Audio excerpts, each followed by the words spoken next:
భర్త లేని స్త్రీ ఎదురుపడితే అపశకునం జరుగుతుందా? వారు శుభకార్యాలకు వెళ్ళవచ్చా? పూజల్లో పాల్గొనవచ్చా? పూలు, బొట్టు, కుంకుమ ధరించవచ్చా? అక్షింతలు వేయవచ్చా?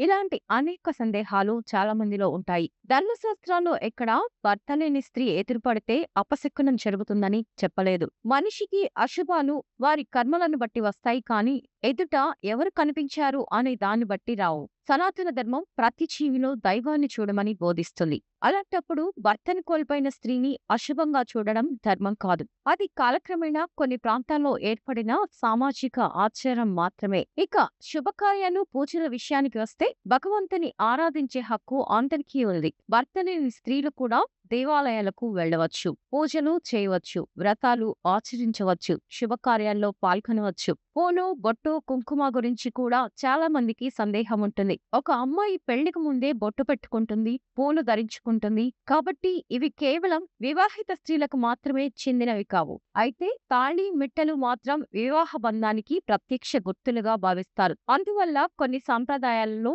భర్త మరణించిన తర్వాత వాటిని తొలగించే ఆచారం ఉంది. కానీ బొట్టు, కుంకుమ, పూల విషయంలో శాస్త్రాల్లో స్పష్టమైన నిషేధం కనిపించదు. అందుకే వివిధ ప్రాంతాల్లో వివిధ ఆచారాలు ఉన్నాయి. కొందరు పాటిస్తారు, మరికొందరు పాటించరు. అలాగే అక్షింతల విషయంలో కూడా అన్ని శాస్త్రాలు ఒకే విధమైన నిషేధాన్ని విధించలేదు. కొన్ని కుటుంబాలు ప్రాంతీయ సంప్రదాయాలు సుమంగళి స్త్రీలతో మాత్రమే కొన్ని కార్యక్రమాలు చేయించే ఆచారం ఉంటుంది. అయితే భగవంతుని సన్నిధిలో భక్తి, పవిత్రత, మంచితనమే ముఖ్యమైనవి. అందువల్ల భర్త లేని స్త్రీని అపశకునంగా చూడడం సరైన పద్ధతి కాదు. ఆమెను గౌరవించడం, ఆదరించడం, సమాజంలో సమాన స్థానం ఇవ్వడమే నిజమైన ధర్మం. అశుభం అనేది మనిషిలో కాదు, మన ఆలోచనల్లో ఉంటుంది. దయ, గౌరవం, సమానత్వం ఉన్న చోటే నిజమైన ధర్మం ఉంటుంది.